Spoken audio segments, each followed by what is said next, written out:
Okay, fine, guys. I think I'm live now. So,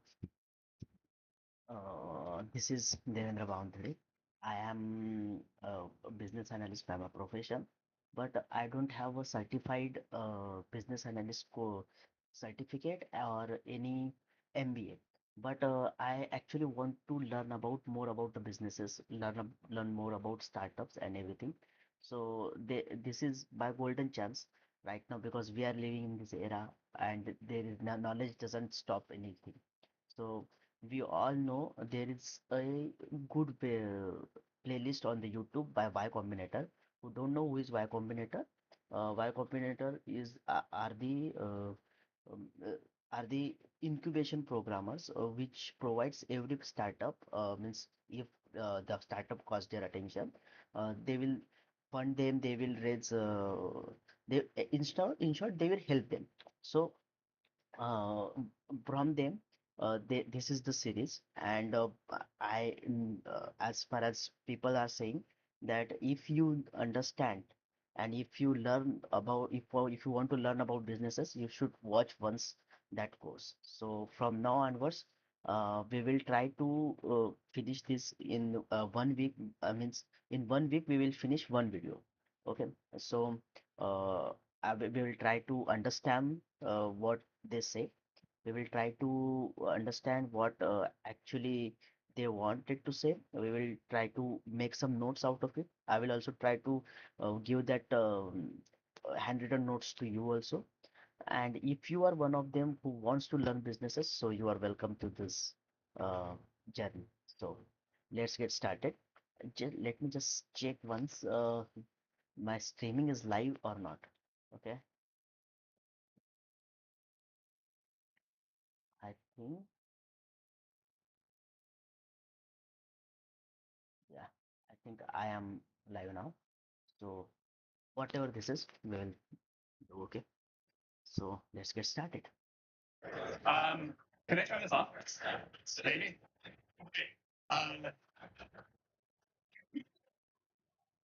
Can you guys hear me? Is the mic on? No. Maybe you guys can turn it on. There we go. Maybe we can get a bigger outline. We'll see. Welcome to CF183B. I'm Sam Altman. I'm the president of Y Combinator. 9 years ago, I was a Stanford student, and I dropped out to start a company, and then I've been an investor for the last few. So YP, we've been teaching people how to start startups for 9 years.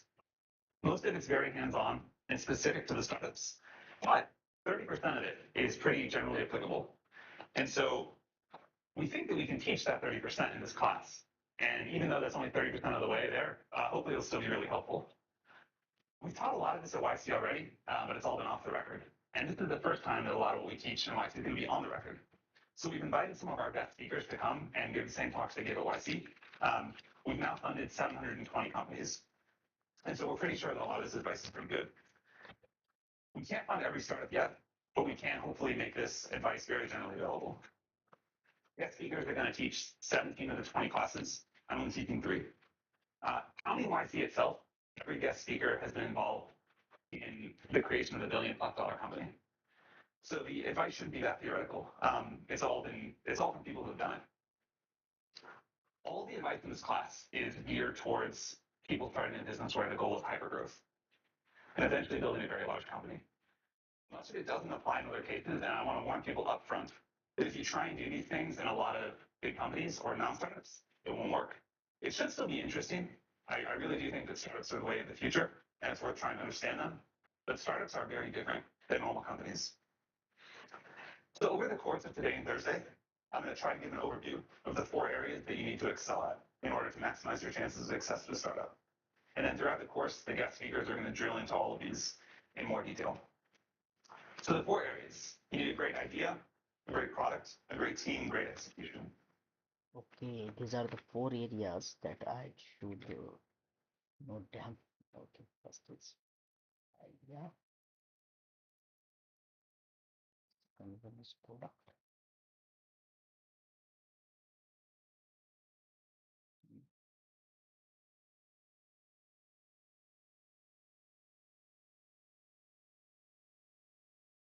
On the first, on the first impression, I just say that these are the four pillars of any startups. So first is idea. Any startup comes from that idea. Then the product, how I can build the product. Then the team, and then the execution. Team is the most important one, and the execution must too. So we'll see where it goes. These overlap somewhat, but I'm going to have to talk about them somewhat individually to make it make sense. You may still fail. The outcome is something like idea times product times execution times team times luck, where luck is a random number between 0 and 10,000, literally that much. But if you do really well in the four areas you can control, you have a good chance for at least some amount of success. One of the exciting things about startups is that they are surprisingly even playing field.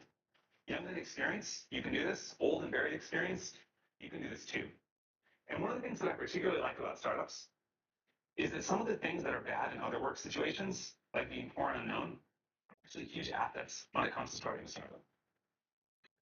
Before we jump in on the how, I want to talk about why you should start a startup. I'm somewhat hesitant to be doing this class at all because you should never start a startup just for the sake of doing so. There are much easier ways to get rich, and everyone who starts a startup always says, always, that they couldn't have imagined how hard and painful it was going to be. You should only start a startup if you can feel compelled by a particular problem and that you think starting a company is the best way to solve it. The specific passion should come first and the startup second. In fact, all of the big successes we have at YC follow this. So for the second half of today's lecture, Moskowitz, the co-founder of Facebook and Asana, is going to take over and talk about why to start a startup. We're so surprised by the amount of attention this class got that we're going to make sure we spend a lot of time on the why. Okay, so the first of the four areas, a great idea. It's become popular in recent years to say that the idea doesn't matter. In fact, it's almost uncool to spend a lot of time thinking about the idea for a startup. You're just supposed to start, throw stuff at the wall, see what sticks, and not even spend any time thinking about if it'll be valuable if it works. And pivots are supposed to be great. The more pivots, the better. Um, so this isn't totally wrong. Things do evolve in ways that are difficult to predict. And there's a limit to how much you can figure out without actually getting a product in the hands of users. Um, and great execution is at least 10 times more important and 100 times harder than a good idea. But the pendulum has swung way out of whack here. Bad idea is still bad. And the pivot happy world that we're in today feels really suboptimal. Great execution towards a terrible idea will get you nowhere. Exceptions, of course, but most great companies start with a great idea, not a pivot. If you look at successful pivots, they almost always are a pivot into something the founders themselves wanted, not a random made up idea. Airbnb happened because Brian Chesky couldn't pay his rent, but he did have some extra space. In general, though, if you look at the track record of pivots, they don't become big companies. I myself used to believe ideas didn't matter that much, but I'm very sure that's wrong now. The definition of the idea as we talk about it is very broad. It includes the size and the growth of the market, the growth strategy for the company, the defensibility strategy, and so on. When you're evaluating an idea, you need to think through all these things, not just the product. If it works out, you're going to be working on this for 10 years. So it's worth some real upfront time to think through the long-term value and the defensibility of the business.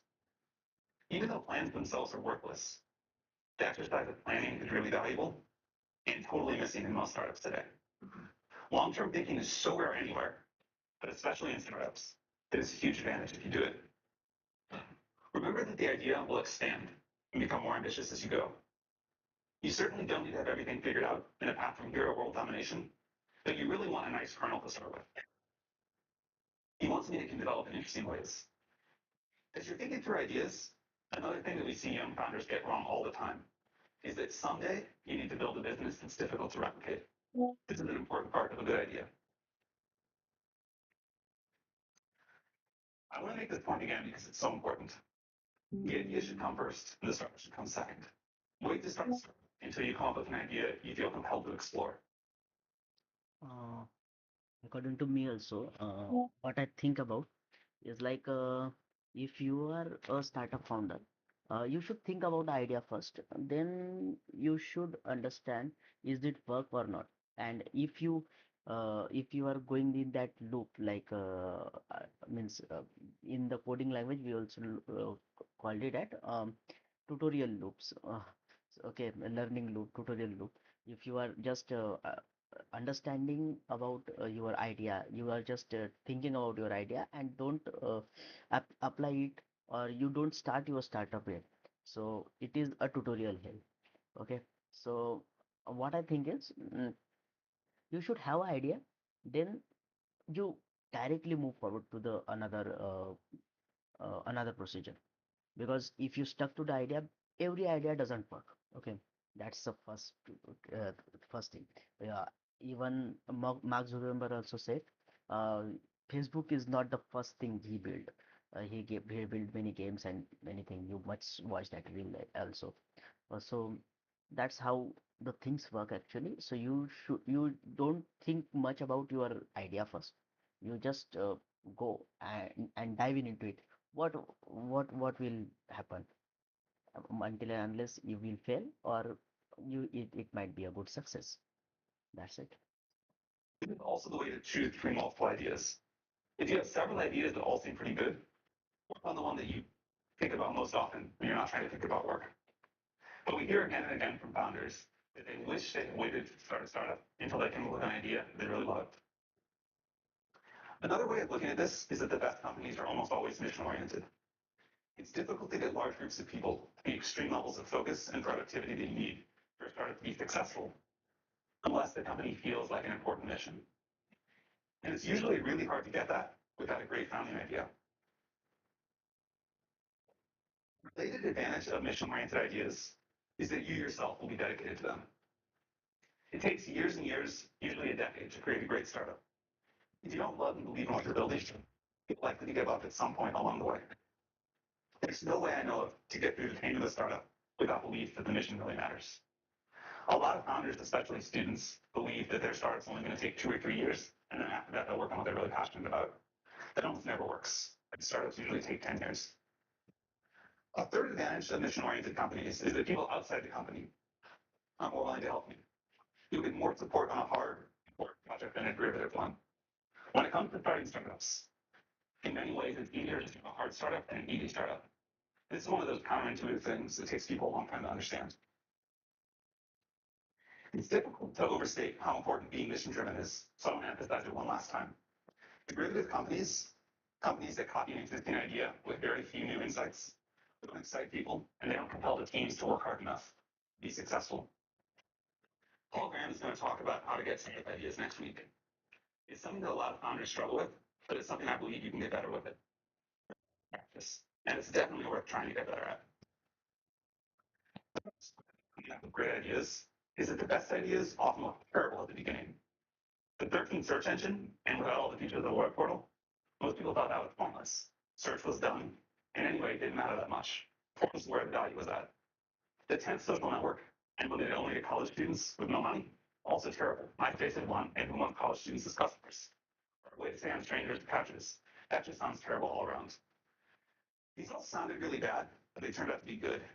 If they had sounded really good, there would have been too many people working on them. As Peter Thiel's going to discuss in the fifth class, you want an idea that turns into a monopoly. But you can't get a monopoly in a big market right away. Too much competition for that. You have to find a small market in which you can get a monopoly and then quickly expand. This is why some great startup ideas look really bad at the beginning. It's good if you could say something like, today, only this small subset of users are going to use my product, but I'm going to get all of them. And in the future, almost everyone will use my product. It actually means like that if you are starting a startup, you should work on very specific niche. If and then you should start the uh, uplifting to your business, means expanding your business. Um, that's how things actually works. Because if you directly target towards the best or vast user scale, then you can't be able to manage them, and many more things that you can't even and imagine that in the first place will happen. So that's how it works. Here's the theme that's going to come up a lot. You need conviction in your own beliefs and a willingness to ignore others' naysaying. The hard part is that this is a very fine line. There's right on one side of it and crazy on the other. But keep in mind that if you did come up with a great idea, most people are going to think it's bad. You should be happy about that. It means they won't compete with you. This is also a reason why it's not usually dangerous to tell people about your idea. The truly good ideas don't sound like they're worth stealing. You want an idea about which you can say, I know it sounds like a bad idea, but here's specifically why it's actually a great one. You want to sound crazy, but you want to actually be right. And you want an idea that not many other people are working on. And it's okay if it doesn't sound big at first. Common mistake among founders, especially first-time founders, is they think that the first version of their product, the first version of their idea, needs to sound really big, but it doesn't. It needs to take over a small specific market and expand from there. That's how most great companies have started. Popular but right is what you're going for. You want something that sounds like a bad idea, but is a good idea. You also really want to take the time to think about how the market's going to evolve. You need a market that's going to be big in 10 years. Most investors are obsessed with the market size today, and they don't think at all about how the market's going to evolve. In fact, I think this is one of the biggest systemic mistakes that investors make. They think about the growth of the startup itself. They don't think about the growth of the market. I care much more about the growth rate of the market than its current size. And I also care if there's any reason that it's going to top out. You can think about this. I prefer to invest in a company that's going after a small but rapidly growing market than a big but slow growing one. One of the big advantages of these sorts of markets, these small but rapidly growing markets, is that customers are usually pretty desperate for a solution, and they'll put up with an imperfect, rapidly improving product. And the big advantage of being a student, one of the two biggest advantages, is that you probably have better intuition about which markets are likely to start growing rapidly than older people do. Another thing that students usually don't understand, or at least takes a while, you cannot create a market that doesn't want to exist. You can basically change everything in a startup but the market. So you should actually do some thinking to be sure, or at least as sure as you can be, that the market you're going after is going to grow and be there. Means while doing a startup, it is also important that you are entering into a great market. Means the market size should be the vast. Every investor will watch it. Every investor will understand it that market is growing, fast growing, or anything. So that that's the matter. Different ways to talk about the right kind of market. For example, surfing someone else's wave or stepping into an up elevator or being part of a movement. All of this is just a way of saying you want a market that's going to grow really quickly. It may seem small today, it may be small today, but you know, and other people don't, that it's going to grow really fast. So think about where this is happening in the world. You need this sort of a tailwind to make a startup successful. The exciting thing is there are probably more of these tailwinds now than ever when to make a startup successful. The exciting thing is there are probably more of these tailwinds now than ever before. As Mark Andreessen says, software's eating the world. It's just everywhere. There are like so many great ideas out there. You just have to pick one and find one that you really care about. Another version of this, it's not the same idea. It's a quite the same as question. Why not? Why is this the perfect time for this particular idea and to start this particular company? Actually, in business, everyone says like it's not all about idea. It's not all about what you think about and your hard work. It's many times it's about the current market conditions, current timing of the business. So why now is also a very important part that you should focus. Okay. Why couldn't it have been done 2 years ago? And why will 2 years in the future be too late? For the most successful startups we've been involved with, they all had a great idea, great answer to this question. And if you don't, you should be at least somewhat suspicious about it. In general, it's best if you're building something that you yourself need. You'll understand it much better than if you have to understand it by talking to a customer to build the very first version. If you don't need it yourself and you're building something that someone else needs, realize that you're at a big disadvantage and get very, very close to your customers. Try to work in their office if you can, and if not, talk to them multiple times a day. Another somewhat counterintuitive thing about good startup ideas is that they're almost always very easy to explain and very easy to understand. If it takes more than a sentence to explain what you're doing, it's almost always a sign that it's too complicated. It could be a clearly articulated vision with a small number of words. The best ideas are usually either very different from existing companies in one important way, like Google being a search engine that worked just really well and none of the other stuff with the portals, or totally new like SpaceX.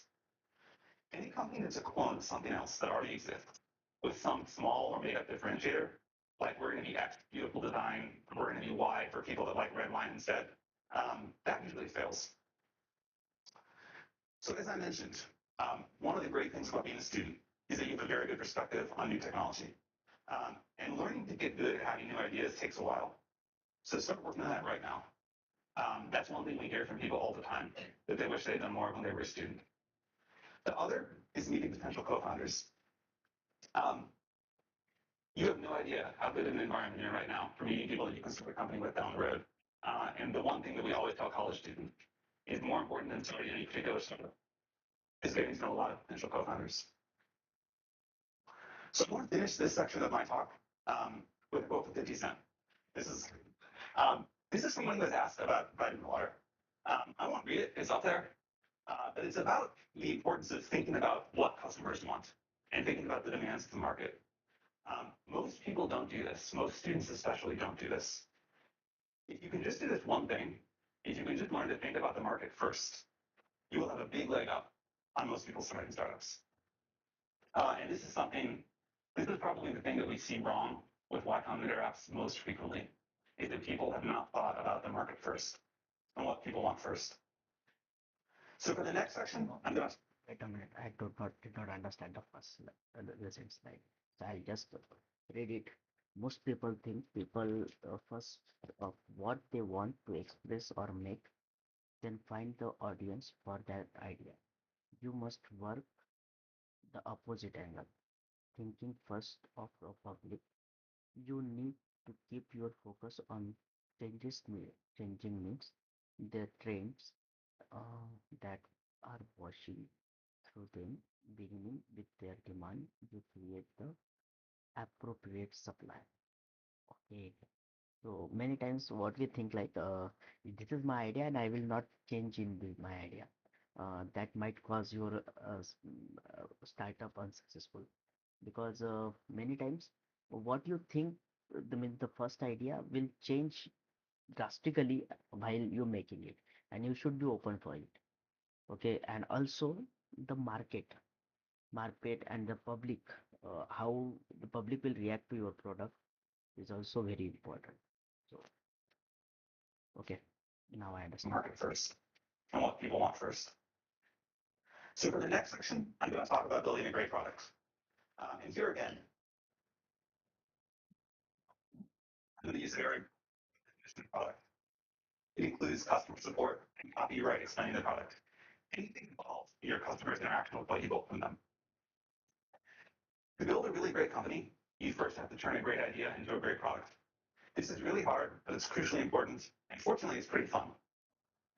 Although great products are always new to the world, and it's hard to give you advice about what to build, there are enough commonalities that we can give you a lot of advice about how to build it. One of the most important tasks for a founder is to make sure that the company builds a great product. Until you build a great product, almost nothing else matters.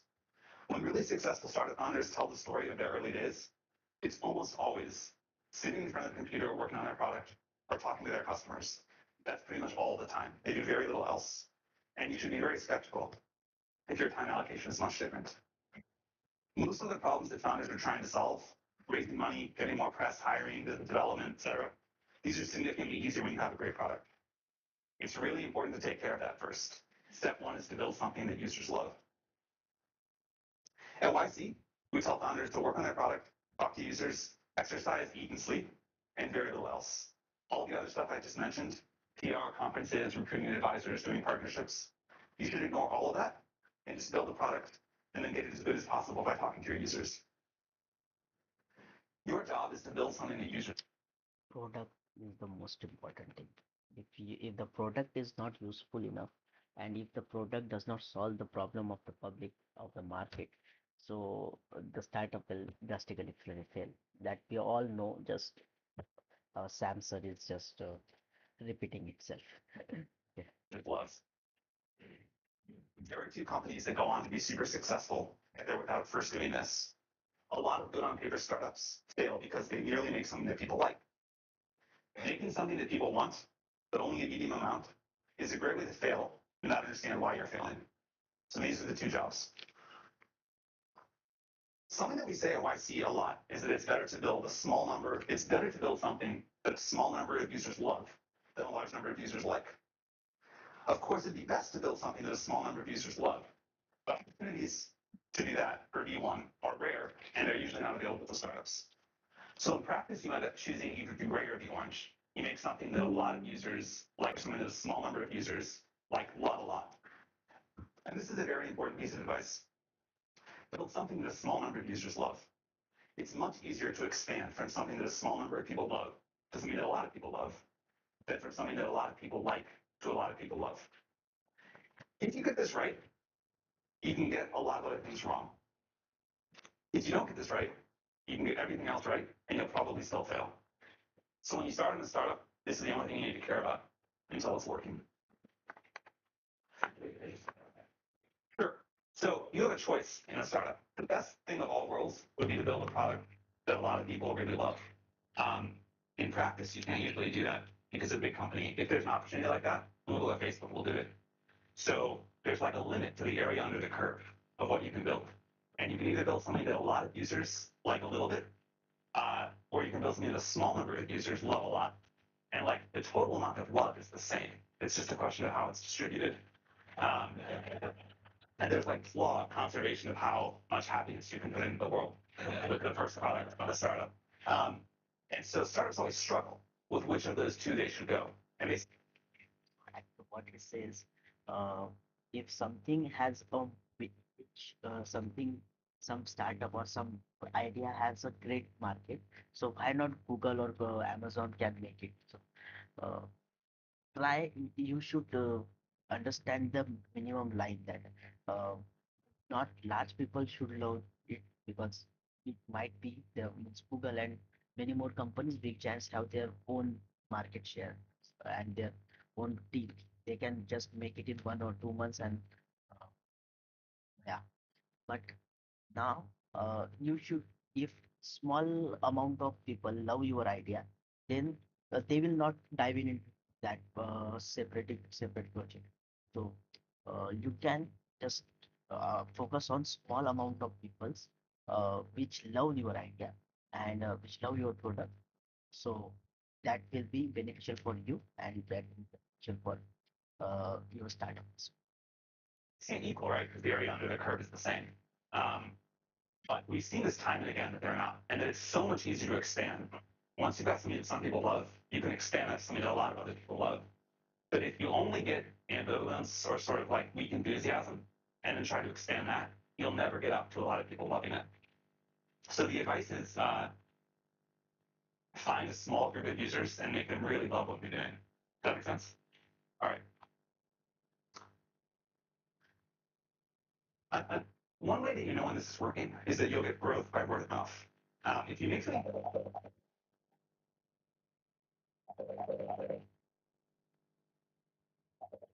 when people really love something, they tell their friends about it, and you'll see organic growth.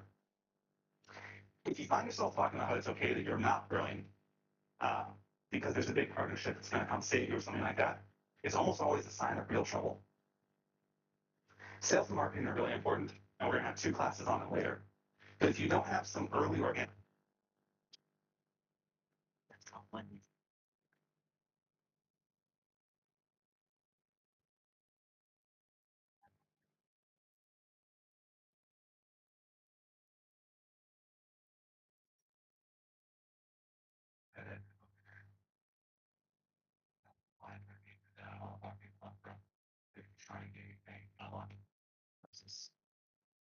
See,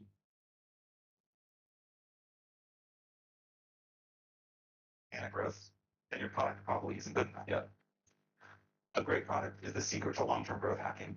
You should get that right before you worry about anything else. It doesn't get easier to put off making a great product. If you try to build a growth machine before you have a product that some people really love, you're almost certainly going to waste your time. Breakout companies almost always have a product that's so good that it grows by word of mouth. In the long run, great products win. Don't worry about your competitors raising a lot of money and what they may do in the future. They probably aren't very good anyway. Very few startups die from competition. Most die because they themselves fail to make something users love. They spend their time on other things. So worry about this above all else. Another piece of advice to make something the users love, start with something simple. It's much, much easier to make a great product if you have something simple. Even if your eventual plans are super complex, and hopefully they are, you can almost always start with a smaller subset of the problem than whatever you think is the smallest. And it's hard to build a great product, so you want to start with as little surface area as possible. Think about the really successful companies and what they started with. Think about products that you really love. They're generally incredibly simple to use and especially to get started using. The first version of Facebook was almost comically simple. The first version of Google was just an ugly web page with a text box and two buttons, but it returned the best results, and that's why users loved it. The iPhone is far simpler to use than any smartphone that ever came before it, and it was the first one that people really loved. Another reason that simple is good is because it forces you to do one thing extremely well, and you have to do that to make something that people love.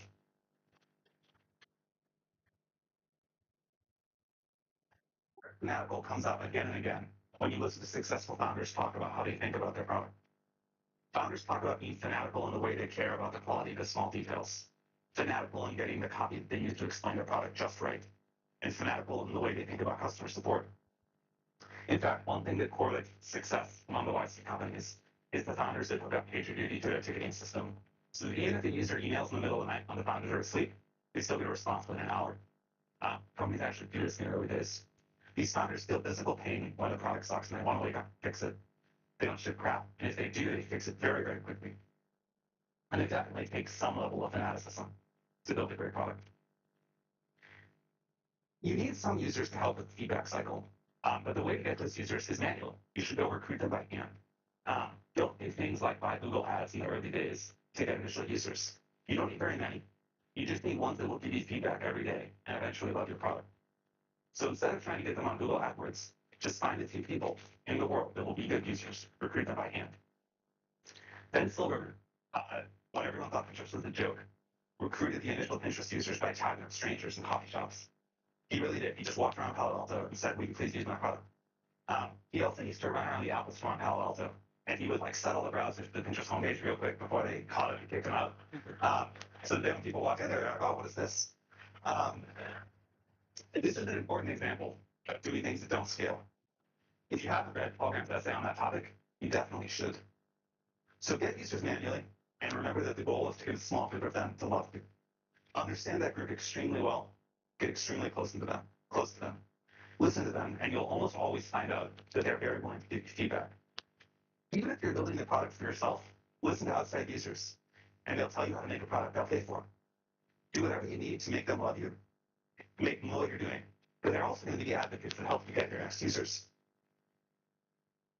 You want to build an engine in the company that transforms feedback from users into product decisions.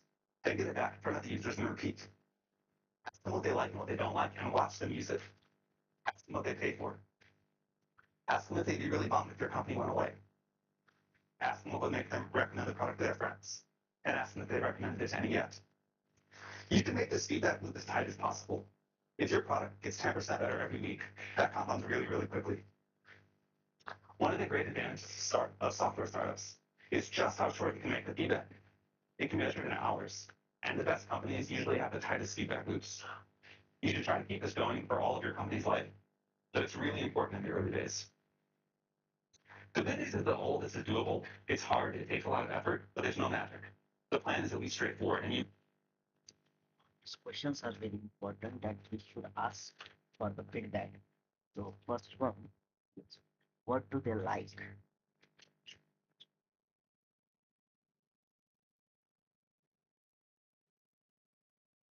The feedback loop, these questions are must. That's what would they pay for?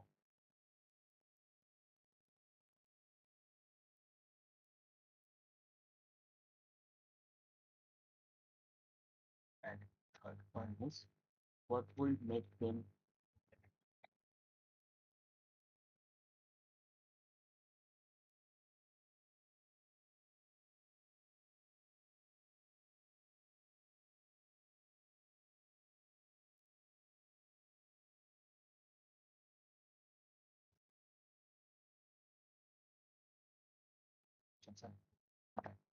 to the users and then change your product? You will eventually get to a great product. Great founders don't put anyone between themselves and their users. The founders of these companies do things like sales and customer support themselves in the early days. It's critical to get this loop embedded in the culture. In fact, the specific problem that we always see with Stanford startups for some reason is that the students try and hire sales and customer support people right away. And you got to do this yourself. It's the only way. You really need to use metrics to keep yourself honest on this. Um, it really is true that the company will build whatever the CEO decides to measure. If you're building an internet service, ignore things like total registrations. Don't talk about them. Don't let anyone in the company talk about them. And look at growth in active users, activity levels, cohort retention, revenue, net promoter scores, these things that matter. And then be brutal out if they're going in the right direction. Startups live on growth. It's the indicator of a great product. So this about wraps up the overview on building a great product. I want to emphasize again that if you don't get this right, nothing else we talked about in the class will matter. You can basically ignore everything else that we talked about until this is working well. On the positive side, it's one of the most fun parts of building a startup. So I'm going to pause here. I'll pick back up with the rest of this on Thursday. And now we're going to have Dustin talk about why you started a startup. Thank you for coming, Dustin. Sure. But yeah, so Sam asked me to talk about why you started. So Sam on one thing, continue next picture, and you have to understand now about the idea more. And why should I really should start a startup? So we will continue. Startup. There's a bunch of reasons you might have. And there's a bunch of common reasons that people have that I hear all the time for why you might start a startup. It's important to know like what reason is yours because some of them only make sense in certain contexts. Some of them will actually like lead you astray. You may have been misled by the way that Hollywood press likes to romanticize entrepreneurship. I want to try and like illuminate some of those potential fallacies so you guys can make the decision in a clear way. And then I'll talk about the reason I like this for actually starting a startup. It's very related to a lot of what Sam just talked about. But surprisingly, I don't think it's the most common reason. Usually people have one of these other reasons, or they just want to start a company for the sake of starting a company. So the four common reasons, just to enumerate them, are glamorous. You'll get to be the boss. You'll have flexibility, especially over your schedule, and you'll have the chance to have bigger impact and make more money than you might by joining a later stage company. So, okay, you guys are probably pretty familiar with this concept. When I wrote the Medium post, which a lot of you guys read a year ago, I felt like the story in the press was a little more unbalanced. Entrepreneurship just got romanticized quite a bit. The Social Network came out, a lot of sort of like bad aspects of what it's like to be an entrepreneur, but mainly sort of painted this picture of like there's a lot of partying. You kind of moved from like one brilliant insight to another brilliant insight, and really made it seem like this like really cool thing to do. And I think the reality is just not quite so glamorous. There's an ugly side to being an entrepreneur, and also just more importantly, what you're actually spending your time on is just a lot of hard work. Sam mentioned this, but you're basically just sitting at your desk, heads down, focused, answering customer support emails, doing sales, figuring out hard engineering problems. So it's really important that you kind of like go in with eyes wide open. And then also it's really quite stressful. This has been a popular topic in the press lately. The Economist actually ran a story just last week called like Entrepreneurs Anonymous and shows like a founder kind of like hiding under his desk and talking about like founder depression. This is like a very real thing. Like, let's be real. If you start a company, it's going to be extremely hard. Why is it so stressful? So a couple reasons. One is you've got a lot of responsibility. People in any kind of career have fear of failure. It's kind of just like a dominant part of the psychology. But when you're an entrepreneur, you have fear of failure on behalf of yourself and all of the people who decided to follow you. So that's really stressful. In some cases, these people are depending on you for their livelihood. Even when that's not true, they've decided to devote the best of your years of their life to following you. And so you're responsible for the opportunity cost of their time. So that's a big deal. And you're always on call if something comes up. Maybe not always at 3 in the morning, but for some startups that's true. But if something important comes up, you're going to deal with it. That's kind of the end of the story. Doesn't matter if you're on vacation. Doesn't matter if it's the weekend. You kind of always got to be on the ball and always be in a place mentally where you're prepared to deal with those things. And then a sort of special example of that or this kind of stress is fundraising. So seen from the Social Network, this is us partying and working at the same time. Somebody's spraying champagne everywhere. Um, so the social network spends a lot of time kind of painting these scenes. Mark's not in the scene. The other thing they spend all their time on is kind of like painting him out to be a huge jerk. Um, this computer. Yeah. Okay, so this is an actual scene. Yeah, move this just a little top. This will work. This will work. Okay. On the PDF as well. Yeah. Okay, cool. So this is an actual scene from Palo Alto. Spent a lot of time with this desk, just kind of heads down and focus. Mark was still kind of a jerk sometimes, but in this more like fun, lovable way, and not a like sociopathic, scorn lover way. Um, so this is him like signaling his intention to, just be focused and keep working, not be social. Um, so then there's also the scene sort of demonstrating the like brilliant insight moment. It's kind of like straight out of the Beautiful Minds. Literally saw that scene. So the right to paint it is just kind of like jump from one of these moments to the other moment with like parting in between, but really reset that table the whole time. Um, so interestingly, if you compare this to the other photo, Mark is in the exact same position, but he's wearing different clothes. This is definitely a different day. Um, so cool.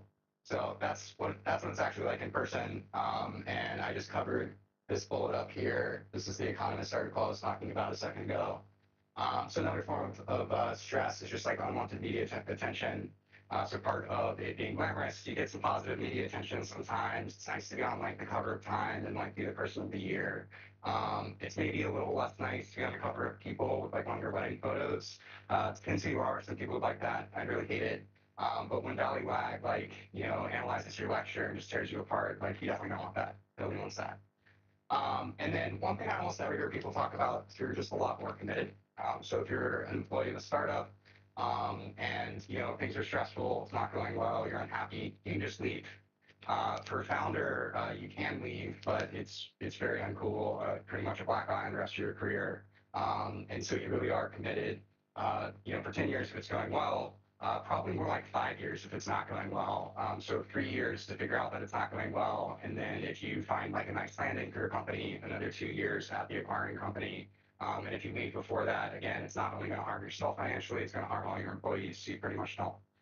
So if you're lucky and you have a bad startup idea, you fail quickly, but most of the time it's not like that. All right, moving right along. And I should say, I've had a lot of this stress in my own life, especially in the early years of Facebook. I just got really unhealthy. I wasn't exercising, had a lot of anxiety, actually like threw out my back like almost every 6 months, like when I was like 21, 22, which is like pretty crazy. And so if you do start a company, be aware that you're going to have to deal with this and you have to actually manage it. It's actually like one of your core responsibilities. Ben Horowitz likes to say like the number one role of a CEO is managing your own psychology. It's absolutely true. Make sure you do it.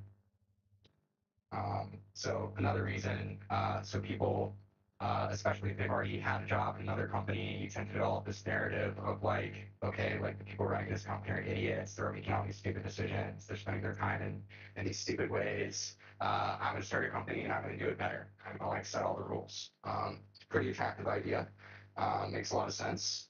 If you've read a Medium post, you know it's coming. If you get a second to read this quote.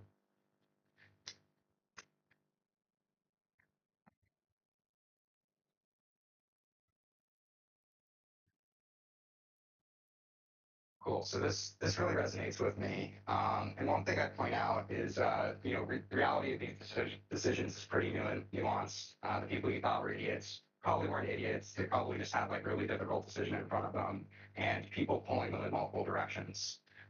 So the most common thing I have to spend my time on and focus my energy on as a CEO is like the problems that like other people are bringing to me, the other priorities that people create. And it's usually in the form of a conflict. People want to go in different directions, or like customers want different things, and like I might have my own opinion about that. But really, the game I'm playing is like who do I disappoint the least, and like just trying to like navigate all these difficult situations. And even on a day-to-day basis, I might come in on Monday, might have all these grand plans for like how I'm going to improve the company and what I'm going to spend my time on. But then if like an important employee is threatening to quit, that's what I'm spending my time on. My number one priority. Um, So a subset of your boss is you have flexibility, you have control over your own schedule. This is a really attractive idea. So here's the reality. There's the live quote. Um, so this really resonates with me as well. Some of the reasons for this, again, you're always on call. So maybe you don't intend to work all parts of the day, but you might not get to control which ones. Um, you're a role model. This is super important. So if you're an employee of a company, you might have some good weeks, you might have some bad weeks, some weeks when you're low energy, maybe you want to take a couple extra days off. That's really bad if you're an entrepreneur. Like your team will really signal what you're bringing to the table. So if you take your foot off the gas, so away. And you're always working anyway. So if you're really passionate about an idea, it's just going to like pull you to keep working on it. If you're working with great investors, you're working with great partners, they're going to want to be working really hard. They're going to want you to be working really hard. And again, you're going to want to work really hard. Um, so some companies like to tell the story about you can have your cake and eat it too. You can have like 4 day work weeks maybe. If you're Tim Ferriss, maybe you can have a 12-hour work week. It's a really attractive idea. And it does work in a particular instance, which is if you want to like actually have a small business or go after a niche market, then you're a small business entrepreneur. That makes total sense. But as soon as you get past like 2 or 3 people, you really need to step it up and be full time committed. Um, cool. So this is the big one. So this is the one I hear the most, especially like candidates applying to Asana. They tell me, I'd really like to work for a much smaller company or start my own because then I have a much bigger slice of the pie. I'll have much more impact on how that company does, and I'll have more equity, so I'll make more money as well. So let's examine when this might be true. Uh, so I'll explain these tables. They're a little complex, but let's focus on the left first. So this is just explaining Dropbox and Facebook. These are their current valuations. And this is how much money you might make as employee number 100 coming into these companies.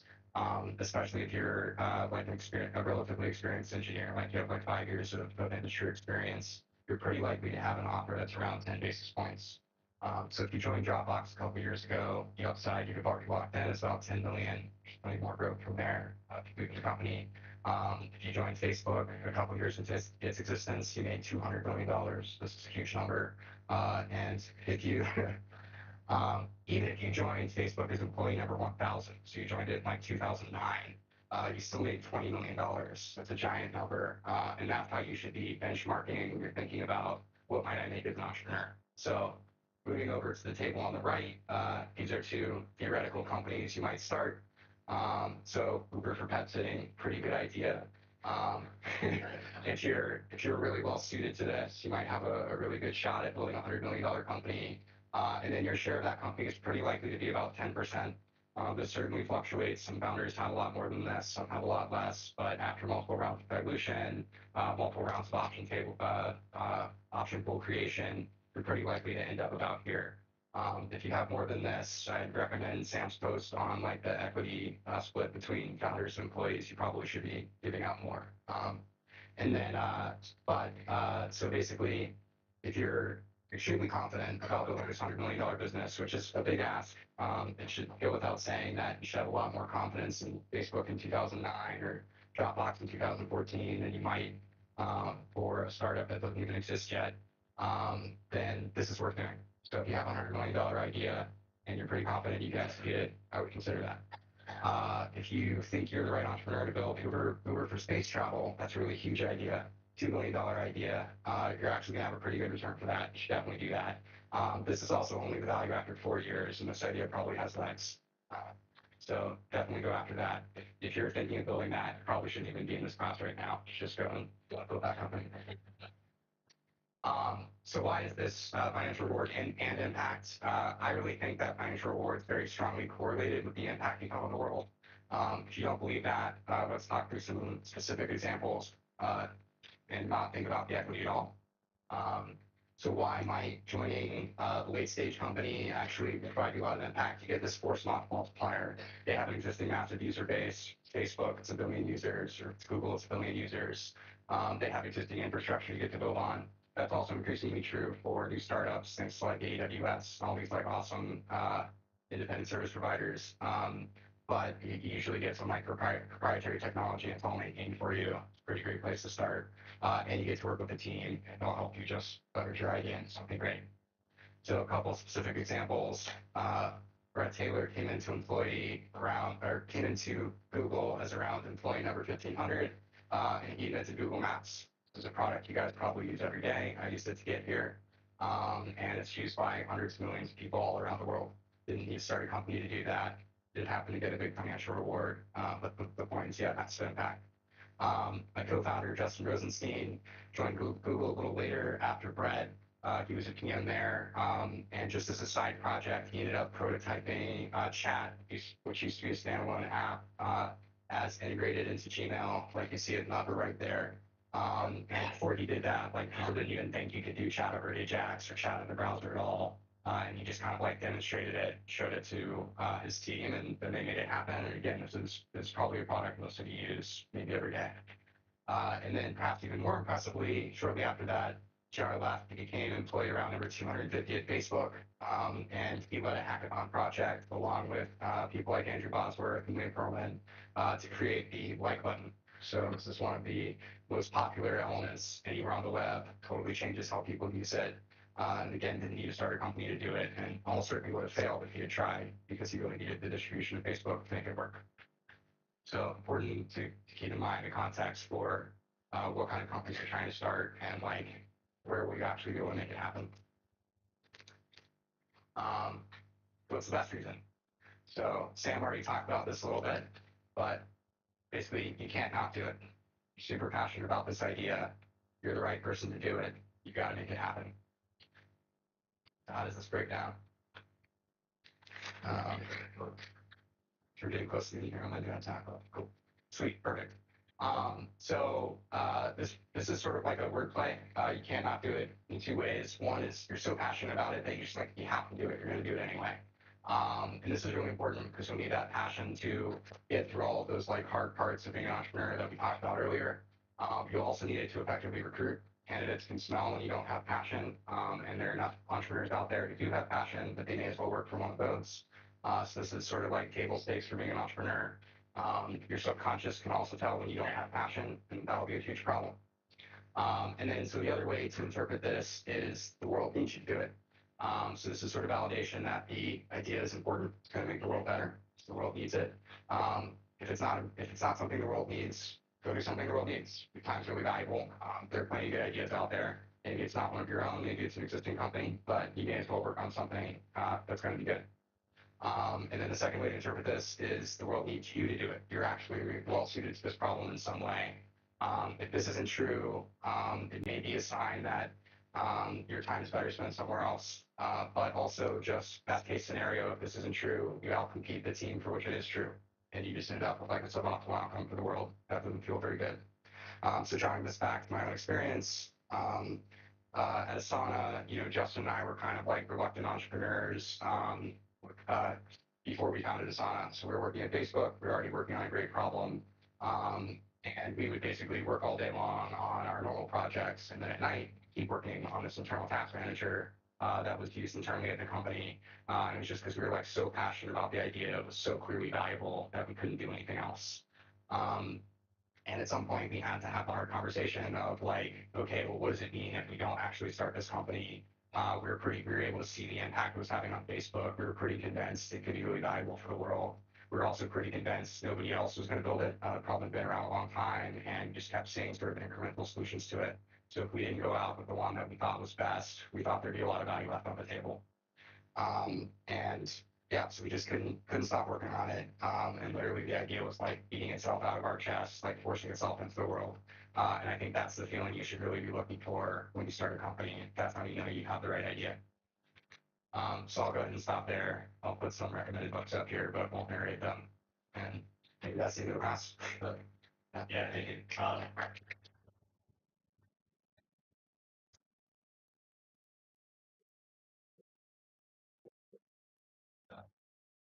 Questions for him, and see you Thursday. Thank you.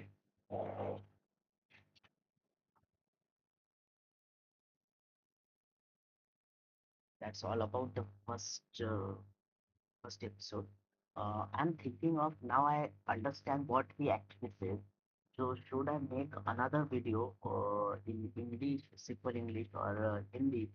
So I can be means I will also revise it and make it like very useful to you. I'll try to make it. If I can't, I will also tell you that in the community post. So it's all about first day and in the next week we will move towards our second lecture, that is team and execution by Sam Altman. So uh, bye for now and we'll meet on the next in next